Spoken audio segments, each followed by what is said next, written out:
Good morning, students. How are you?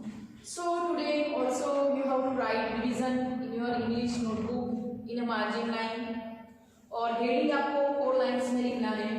Fill in the blanks with the simple future tense of the verbs given in bracket. So आज जो आपको blanks complete करने हैं उसमें आपको use करना है simple future tense. So when do we use simple future tense? So simple future tense we will use to indicate future things. जब हम फ्यूचर टाइम के बारे में बात करते हैं, कोई घटना बनी नहीं है लेकिन जो घटना होने वाली है, ओके, उसके लिए हम फ्यूचर टेंस यूज करते हैं. So let's see the exercise here. Number 1, I dash to school tomorrow. I dash to school tomorrow. Bracket में लिखा है go go. So जब भी सिंपल प्रेजेंट टेंस होता है तो हम will और shall का यूज करते हैं. ज्यादातर हम will का यूज करते हैं. तो यहाँ पर भी हमें I के साथ will लेना है. I will और जो ब्रैकेट में वर्ड लिखा है वो सेम टू सेम हमें यहाँ लिखना है go. I will go to school tomorrow. सबसे इजी टेंस है तो वो है सिंपल फ्यूचर टेंस, क्योंकि उसमें विल का ही ज्यादा यूज होता है. और दूसरी बात, वर्ब के पीछे हम ना तो एस ऐड करते हैं, ना हम आईएनजी ऐड करते हैं, ना ईडी ऐड करते हैं. ओके, यहाँ पर जो ब्रैकेट में वर्ड है वो सेम टू सेम हम यहाँ पर लिखते हैं. उसमें कोई चेंजेस भी नहीं करना होता है, खाली आपको विल आगे ऐड करना होता है. आगे देखो number 2, if she works hard she dash good marks. If she works hard she dash good marks. Bracket में लिखा है GET get. So simple future tense है इसलिए हमें will तो लिखना है. ओके, she will, अब ब्रैकेट में जो वर्ड है वो सेम टू सेम हम यहाँ लिखेंगे get. If she works hard she will get good marks. यहाँ पर देखो सिंगुलर और प्लूरल नाउन्स जो भी हो, लेकिन हमें उनके साथ क्या लिखना है, will लिखना है. ओके, जब हम प्रेजेंट कंटिन्यूअस टेंस लिखते हैं, पास्ट कंटिन्यूअस टेंस लिखते हैं, तब हम was and were यूज करते हैं. प्रेजेंट कंटिन्यूअस टेंस में is and were यूज करते हैं. लेकिन यहाँ पर कोई भी नाउन्स हो, सिंगुलर हो या प्लूरल हो, आपको उसके साथ will ही यूज करना है. ओके, सो सबसे easy tense simple future tense है. Number 3, the teacher dash us a test tomorrow. The teacher dash us a test tomorrow. Bracket में लिखा है GIVE give. सो यहाँ हम लिखेंगे द टीचर विल, ब्रैकेट में वर्ड लिखा है give, सेम टू सेम हमें यहाँ लिखना है will give.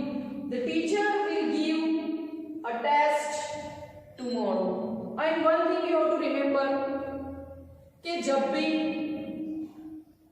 Sentence simple future tense में हो तब हम tomorrow, next month, next Sunday वैसे वर्ड ज्यादातर यूज करते हैं. Okay, now let's see number 4. So number 4 में यहाँ पर लिखा है I hope you dash me. I hope you dash me. Bracket में लिखा है HELP हेल्प. सो यहाँ पर आपको लिखना है सबसे पहले will. I hope you will, bracket में वर्ड है help HELP help. I hope you will help me. Next यहाँ लिखा है number 5, I dash you at 7 o'clock. I dash you at 7 o'clock. I I के बाद हमें लिखना है विल, आई विल, ब्रैकेट में वर्ड है M double E T meet, so will के साथ हम लिखेंगे M double E T meet, I will meet you at 7 o'clock। Next लिखा है number 6, the class desk at 10 a.m. The class desk at 10 a.m. Bracket में लिखा है BEGIN begin। So the class will,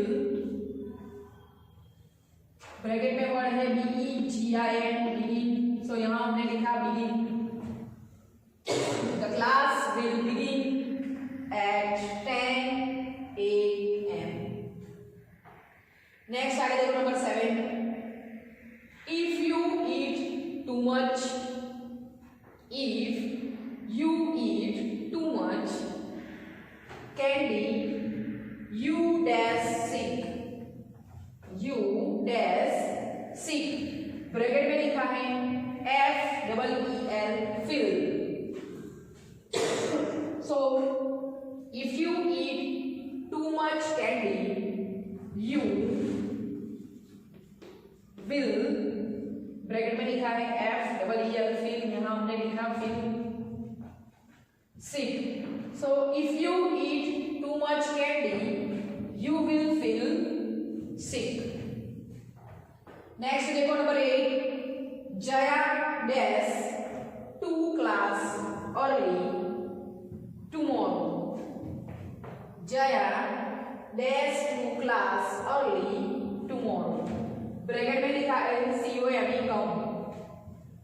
सो सबसे पहले हमें लिखना है यहाँ पर WILL will, Jaya will, bracket में वर्ड है COME come, Jaya will come to class early tomorrow।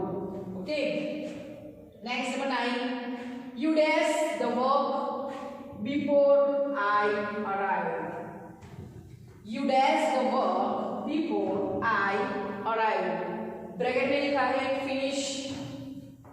सो यहाँ सबसे पहले हमें लिखना है will, you will, ब्रैकेट में वर्ड है finish FINISH, you will finish the work before I arrive। Next number 10, he dash for work at 8 a.m. he dash for work at 8 a.m. Bracket में लिखा है LEAVE लीव। सो LEAVE leave का मतलब होता है छोड़ना और LIVE लीव का मतलब होता है रहना। सो ये सबसे पहले आपको लिखना है WILL will, he will, bracket में वर्ड है LEAVE leave, he will leave for work at 8 a.m. Okay, so आया समझ में आपको? सिंपल। यहाँ पर फ्यूचर टेंस में आपको ब्लैंक्स कंप्लीट करने के लिए will लिखना है नाउन्स के बाद, उसके बाद जो ब्रैकेट में वर्ड दिया है वो सेम टू सेम आपको लिख देना है। Okay, so let's see here, before writing once again we will read it. Number 1, I will go to school tomorrow। Number 2, if she works hard she will get good marks।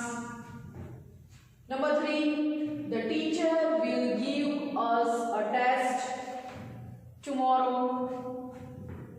Number 4, I hope you will help me।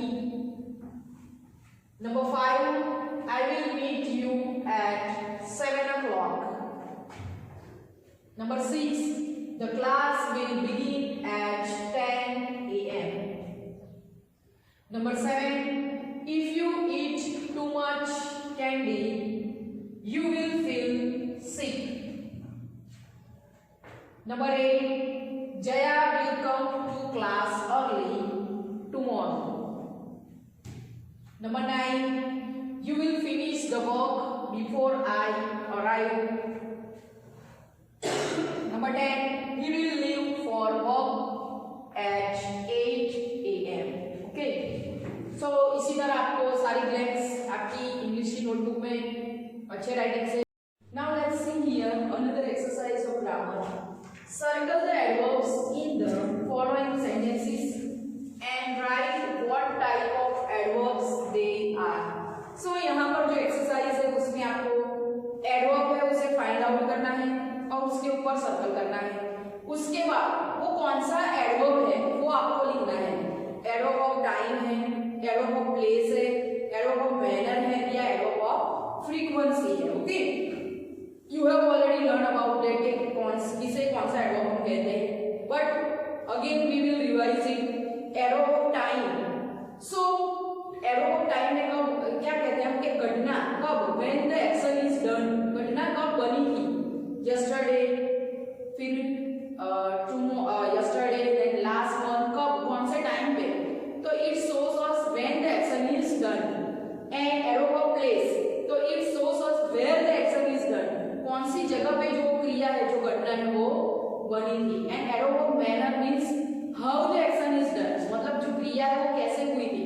Example में देखो तो राम वॉक्स fast, तो राम झड़प से चलता है, तो fast में वो क्या हुआ, तो एडवर्ब हुआ। लेकिन कौन सा एडवर्ब है, तो it is called adverb of manner.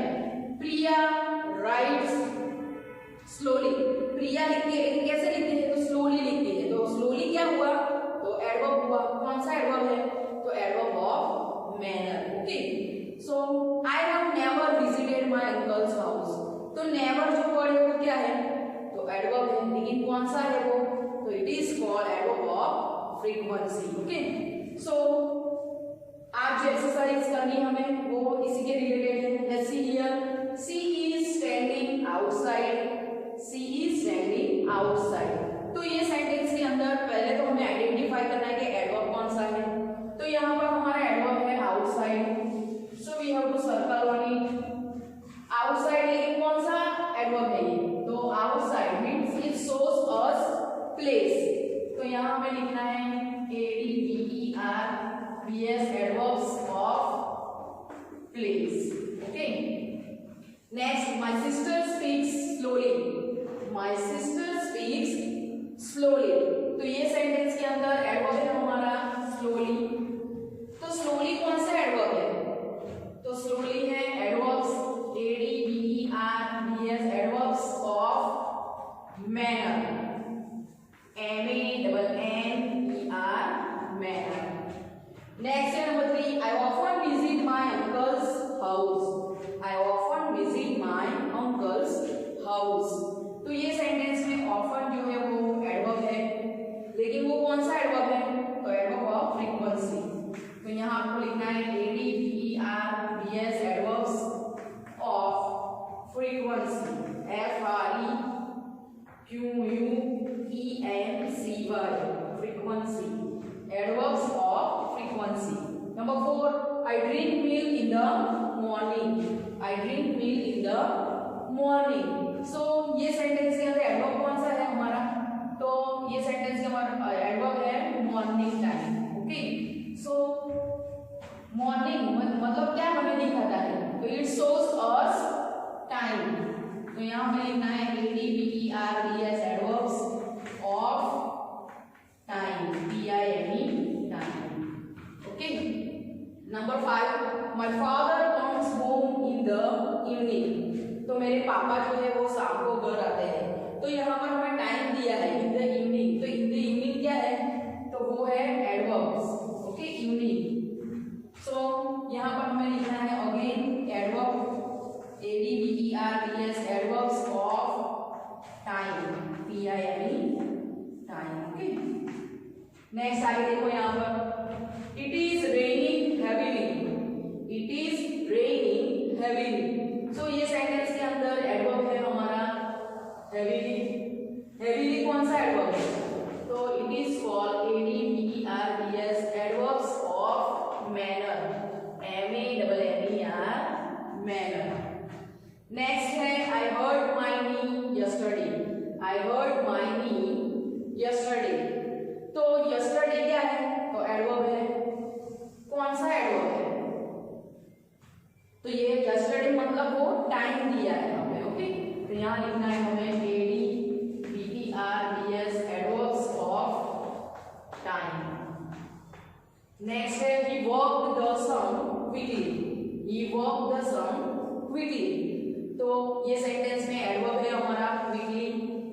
Quickly कौन सा एडवर्ब है, तो यहाँ पर हमें लिखना है ADVERB, adverbs of manner, MER,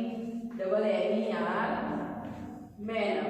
okay, next है they serve hot pancakes there, they serve hot pancakes there. So ये सेंटेंस में एडवर्ब है हमारा THERE there, and there is a कौन सा एडवर्ब है ये, time, place, manner, frequency.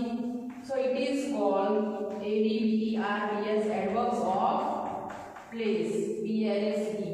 Here और देयर ऐसे वर्ड जब आते हैं सेंटेंस में, तो मतलब ये जो सेंटेंस है वो प्लेस है, प्लेस के related, adverb of place. It suddenly started raining, it suddenly started raining. तो यहाँ पर जो सडनली है वो क्या है, तो इट इज कॉल्ड एडवर्ब, कौन सा एडवर्ब है, तो adverbs of frequency, ADVERBS, adverbs of frequency, FREQUENCY। Okay, so आया समझ में। इसी तरह आपको भी यह एक्सरसाइज ये और आगे जो लिखी है दोनों आपकी नोटबुक में अच्छे राइटिंग से लिखनी है और साथ में प्रैक्टिस भी करनी है। ओके, सो ग्रामर की प्रैक्टिस और क्वेश्चन आंसर भी आपको लर्न करने हैं, क्योंकि इस बार एग्जाम में आपको क्वेश्चन आंसर भी आने वाले हैं। So you have to start reading at your home. Okay, अभी पढ़ाई करना शुरू कर दो, क्योंकि एग्जाम बहुत ही नजदीक है और आपको 50 मार्क्स का पेपर है, सब कुछ लिखना होगा उसमें। So prepare well. Okay, thank you students.